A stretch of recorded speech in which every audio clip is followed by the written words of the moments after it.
hold it here in the bow, bring the stern up the way. Hey John, let's go away. Yeah, let's walk it in. Walk it in. Yeah!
What's up? 1,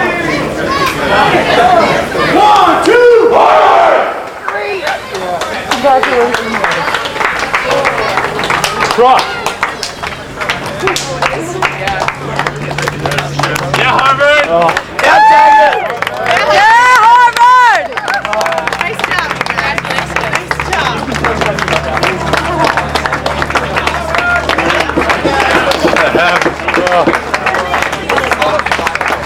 Caleb! Yes. Oh, yeah! Yeah. Nice. Jason! Thank you. Congratulations. Congratulations. Sam. Jimmy.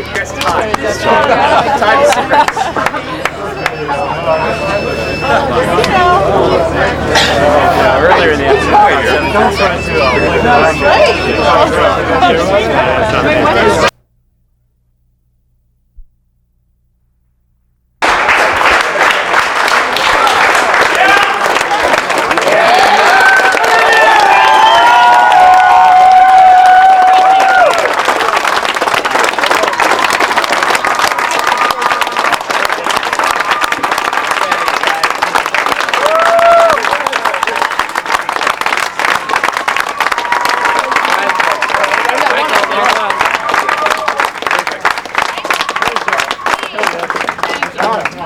Cahill.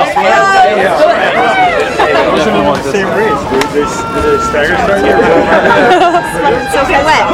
I'm like, oh!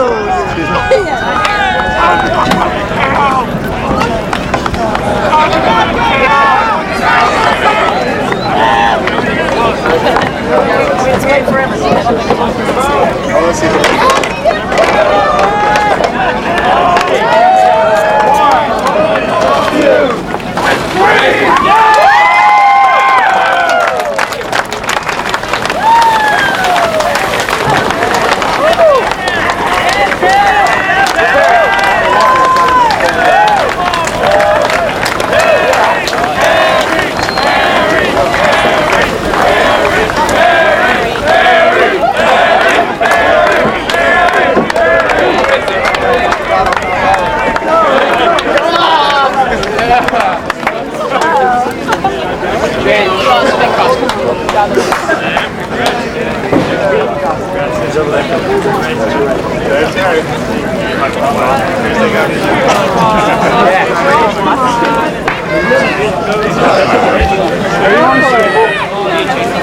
Jason, we need a little senior leadership.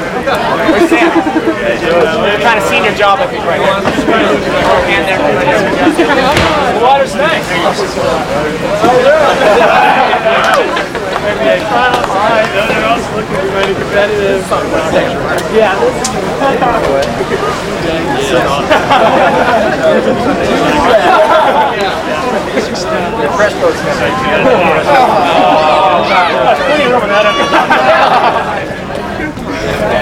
It'll be a good photo opportunity.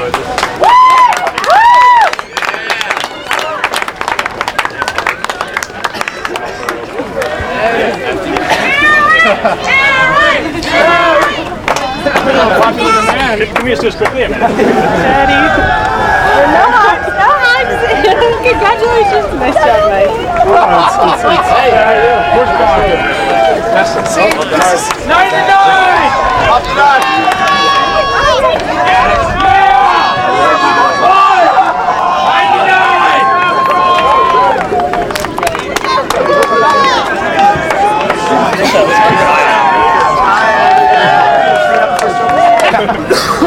It's 2 months ago in Kale. I was waiting for that. Good race there. So we're kind of close. Is that exciting racing? Once you guys marked it, They're back to half. Wait, I can't wait for the Gen Coup. Like, what other you could possibly imagine? What was with this boat in the way? at the let's see. Well, they didn't start us. You may know. They didn't start us because John Chen said they were.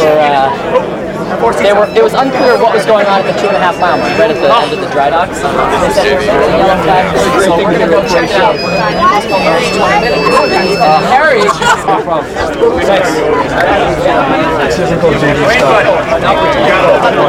You guys were, what do you got on the radio? Which? Wasn't me. Was it you? No. Looked like you can't believe the radio. It was Caleb. It was so dramatic. They said, "Oh wait, the bellman has stopped throwing." I know. I got to watch that.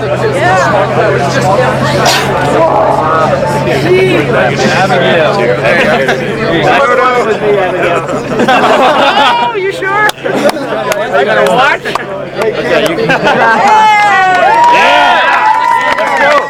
I want to push him too. Let's go, seniors. Where's Cahill? Seniors. Come on over.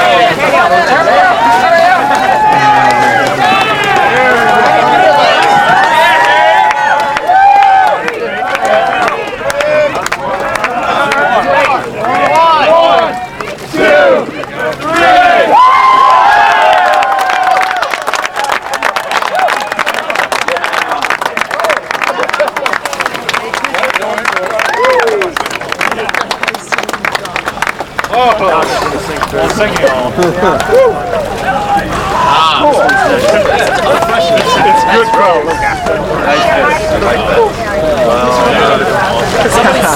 Hey guys, and Elliot. That's the way to just go by at the mile marker. That's the way to do it. That's what you do, you know? Yeah. Gotta work sometime. We were a little worried when they said that, but then we heard the moving back, and then when you guys were 8 seconds up, we got in the boat. You guys were 8 seconds up. So we're like, You figured it was probably a we're like, I don't think the code. You guys checked out about 3 more miles. How the hell were you checking? I was looking so much to you. Nice job. Yeah, it was like at a mile down. It sounded like a half mile down. Between half mile and mile. You know, a little bit, a little left. And they got like, are they gonna pay for it? 7 feet. Are they gonna pay for it? Half length. They're gonna pay for it? Length. Give them the first mile. Started slow. This is about to save you. 38 from last year. We're like, open. If you know what? Jason. There he is.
I thought he was going to what was that?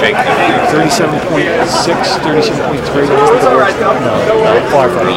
Either way, that's a big jersey. So because I think they just had a bad day. I think they may have been surprised that we were so strong. Sorry.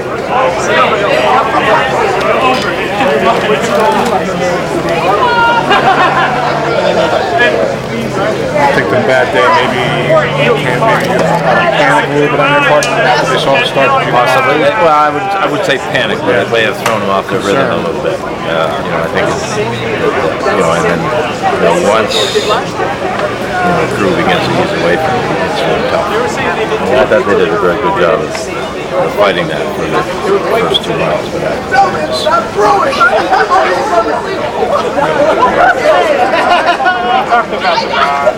This is one of the easier races you've had, really. you look the last dozen years, every race has been a real battle. And we were expecting one today, and we were a little bit surprised. And on the basis of their performance through the season, they've been strong too. The results have been pretty close to us. With the exception of the sprints, they didn't have anything. They've made a habit over this race of trying to start quick and trying to overstroke at the start. Is that also on the line today? No, well, yes and no. I mean,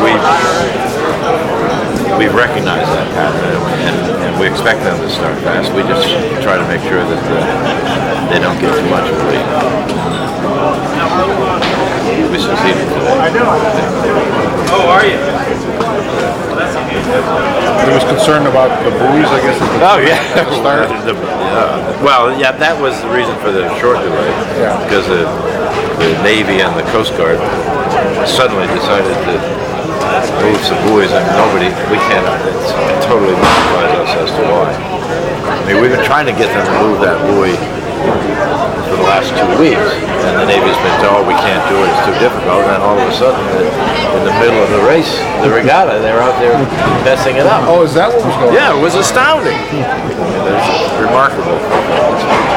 Somebody's part. Totally unnecessary. I could have let that be. The first 2 races went by without any problem. They could have let one more race go by, and then they could have done anything they wanted to. Did that? You guys have to steer around it? Oh yeah, we had to steer wide around. They were sitting right in the race course. 2 boats? One big Coast Guard boat. And how much did it affect Yale, do you think? I don't think it affected the outcome at all. No. But we ended up steering a different course. Now, if that had been a real close race, would that have That would have been a disaster. would have been some music for protest? Oh yeah, absolutely. It would have been a disaster. It's just incredible that they did that. How many boats have they made? Well, they did move some of they have a security zone around the dry docks, and they moved some of the buoys for us, which was helpful. But they left this one, and the idea was that it would become one of the race buoys, which worked fine. It was the middle buoy. But all of a sudden, for some reason, the Coast Guard decided that something wasn't right. I don't know. And that was before the race, right? Before the varsity race. And it was like a 1.5 hour mark? 1.5 to go, yes. Oh, well, we'll see you over there. Are you in the first or second floor this year? Or? Second one. Excellent. Okay. We'll have a lot of baby. You didn't make it out. When do you guys go over?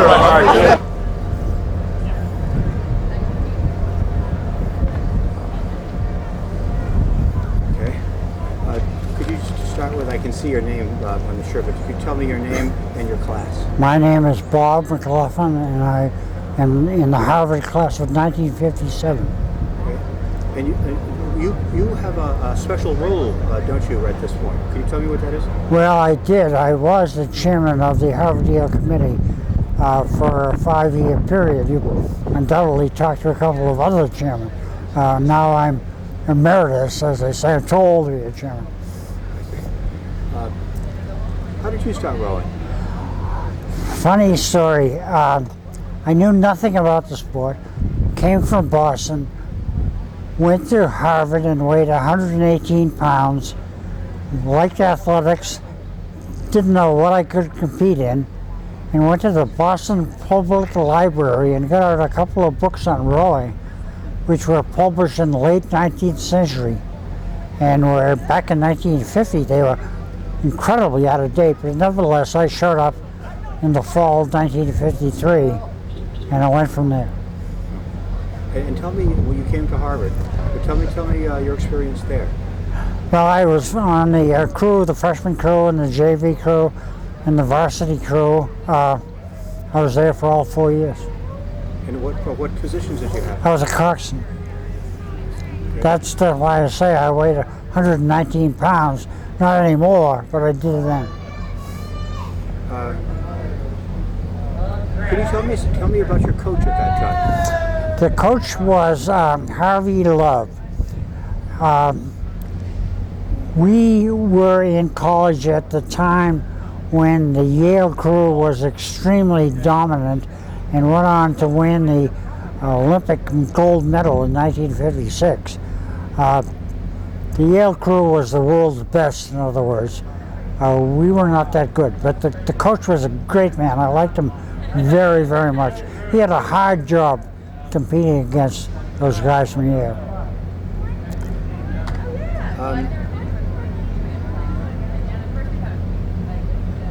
What do you think being on a crew team teaches young men and women? Well, certainly it teaches them coherence. Certainly it teaches them the value of doing the same thing at the same time towards a common goal.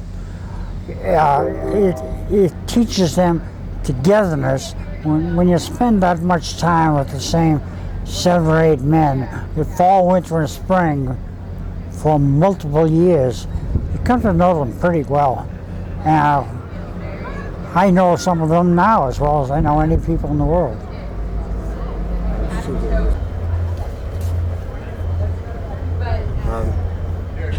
Well, what kind of thing is a similar question?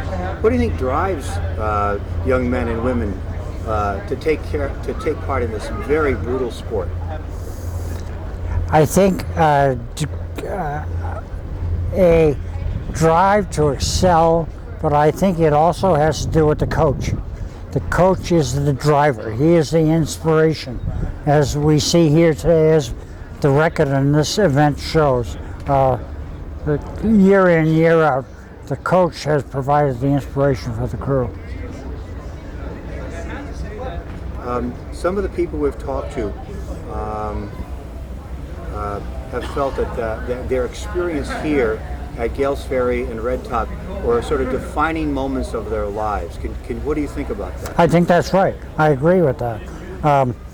Things I learned here as far as basic gut honesty, as far as effort to reach a goal, whether you reach it or not, carry it forward in whatever you do after you leave here.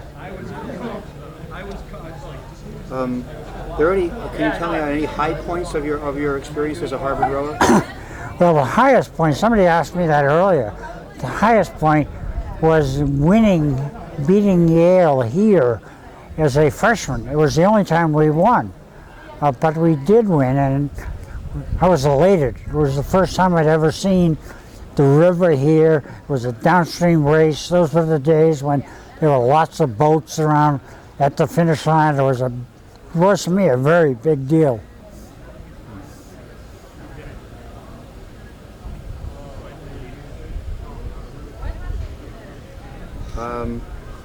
How do you think crew builds character? You've sort of addressed this issue, but how do you think crew builds character? I think that crew is a great contributor towards building a team with a common goal. There are no stars in crew. Some people get a lot of more publicity than others, but no one stands out. It's by making the common effort, the united effort, that success is reached. And I think that builds character. Just one more question. is Ladybug off my arm. How has Crew changed your life? Well, it's given me a lifelong interest.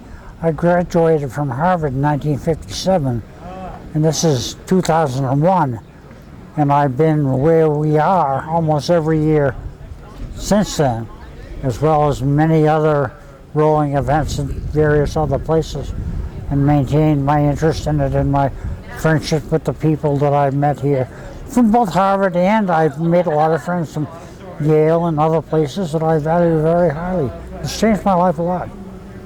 Thank you. Thank you. That's really good.